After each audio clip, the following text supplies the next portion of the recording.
لیکن اگر کوئی باکردار ہو تو ہر آدمی چاہتا ہے اس کی طرف جانے کے لیے. ہاں ماشاءاللہ قاسم بھائی موجود ہیں اور مولانا بھی تشریف رکھتے ہیں. یہ بات میں بہت ہی دلیل کے ساتھ پیش کرنا چاہتا ہوں آپ کے سامنے کہ جو بھی باکردار ہوں گے دنیا ان کی طرف جاتی ہے. جو بھی با اخلاق ہوں گے دنیا ان کی طرف جاتی ہے. غور کریے, رشتے اچھائیوں کی بنیاد پر بنتے ہیں, برائیوں کی بنیاد پر نہیں بنتے. رشتے ہمیشہ اچھائیوں کی بنیاد پر بنتے ہیں. مثال کے طور پہ اگر آپ ٹرین کا سفر کرتے ہیں, ماشاءاللہ ہر آدمی یہاں پہ کوئی بھی ایسا نہیں ہے کہ جس نے ٹرین کا سفر نہ کیا ہو, سب نے کیا ہے نا. لیکن ہم نے دیکھا ہے کہ جب ٹرین کے اوپر غیر مذہب, غیر شیعہ کوئی آ کر کے بیٹھ جاتا ہے, مثال کے طور پر شیعوں کے علاوہ جو بھی مسلمان ہو, اہل سنت برادران ہو یا کوئی بھی ہو, کسی بھی غیر مذہب کا ہو, جب وہ ہماری سیٹ کے سامنے بیٹھ جاتا ہے اور ہم سے باتیں کرنے لگتا ہے تو ہم اس کی بات سے بہت زیادہ کبھی کبھار جو ہے وہ امپریس ہو جاتے ہیں. نہیں غور کریے, بہت زیادہ. کیوں؟ کیونکہ اس کا اخلاق ایسا ہے کہ یہ چند لمحوں میں اپنا بنا لیتا ہے. باتوں کے ذریعے سے, کردار کے ذریعے سے, اچھائیوں کے ذریعے سے رشتے بن جاتے ہیں. اب آپ چاہے سفر میں ہو, اب وہ چاہے گھر میں ہو, اچھائی ہوگی تو رشتے بن جائیں گے, برائی ہوگی تو رشتے نہیں بنیں گے. اب مثال کے طور پہ سرتی رگڑ دیا ایک صاحب نے اسی ٹرین پہ, اب باتیں چل رہی ہیں, سرتی رگڑ دیا, بھائی ایک پیڑ ہم کو بھی دے دیجیے. کیسے ہوا, کیسے مان لیا آپ نے؟ کیونکہ کردار ایسا ہے اور اس کی باتوں سے آپ امپریس ہو گئے اور اس سے محبت آپ کرنے لگے تو آپ اب کھانا بھی کھائیں گے, آپ اب سرتی بھی پئیں گے, کھائیں گے, سگریٹ بھی پئیں گے. یہ ساری چیزیں آپ اس سے کہیں گے کہ بھیا اللہ ہمیں بھی دو, ہمیں بھی کھلاؤ, ہمیں پلاؤ. یہ ساری چیزیں کیسے ہو گئی؟ کیا آپ اس سے پہلے اس سے ملے تھے؟ کہا نہیں, کہا ٹرین میں ہی ملاقات ہو گئی سرکار سے. کیوں؟ کہ باتیں اتنی اچھی تھی, کردار اتنا اچھا تھا, اخلاق اتنا اچھا تھا کہ ہمیں اپنا بنا لیا. نہیں غور کیجیے. تو پتہ یہ چلا کہ رشتے اچھائیوں کی بنیاد پر. مثال کے طور پہ کسی صاحب کا اگر رشتہ آ جائے گھر کے اوپر, جن کی شادی نہیں ہوئی ہے ہم سے بھی مخاطب ہوں, مثال کے طور پہ اگر کسی لڑکی کا رشتہ آ جائے گھر کے اوپر اور کوئی اس لڑکی والوں سے فون کر کے کہہ دے کہ بھیا لڑکا جو ہے وہ فراڈ ہے, دھوکے باز ہے, یہ بتائیے کون ایسا ہے دنیا میں جو اچھوں کو اپنی لڑکی نہیں دے گا؟ پھر چاہے جیسا بھی ہو, لڑکا کتنا بھی کمانے والا ہو, اگر دھوکے باز ہے, فراڈ ہے, دھوکے باز ہے, چوری چکاری, یہ ساری چیزیں, غیبت کینہ, یہ ہر چیز اس کے اندر برائی پائی جا رہی ہو, تو کوئی بھی ماں باپ اپنی بیٹی کا یا بیٹے کا رشتہ یا لڑکیوں کے بارے میں اگر کوئی کہہ دے کہ یہ ایسی ہیں, وہ ایسی ہیں, بے پردہ ہے, فلاں ہے, تو یاد رکھیے کوئی بھی گھرانہ جو ہے شادی کرنے کے لیے تیار نہیں ہوگا. کیوں؟ کیونکہ رشتے ہمیشہ اچھائیوں سے بنتے ہیں. نہیں غور کریں, رشتے ہمیشہ اچھائیوں سے بنتے ہیں, رشتے ہمیشہ اچھائیوں سے بنتے ہیں, برائیوں سے نہیں. یاد رکھیے ایک رشتہ رسول نے بھی بنایا تھا.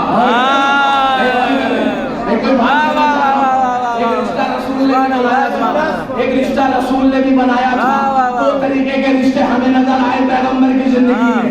ایک وہ رشتہ تھا کہ کہا سلمان کو ملنا ہے نلوائے, اور ایک وہ رشتہ تھا کہ اپنے ہی بزم سے کان نکل جاؤ, تمہاری ضرورت نہیں ہے. ایک سال پڑھ دے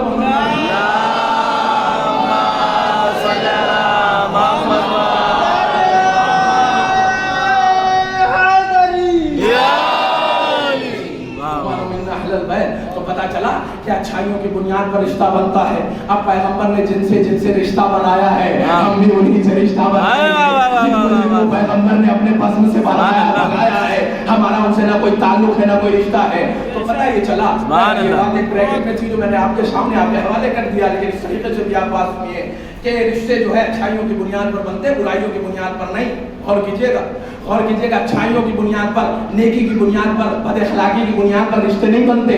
اب اتنا میں تو کہنا چاہوں گا, محرم شروع ہے, عزاداری شروع ہے, آپ فرش عزا پر آ گئے. غور کیجیے گا, ہمارا وقت کا امام جو پردہ غیب میں ہے, جو پردے میں ہے, آج کتنی بھی ہم برائی کر لیں لیکن ہم سے اپنا رشتہ نہیں توڑتے. کتنا کرم ہے ان کا,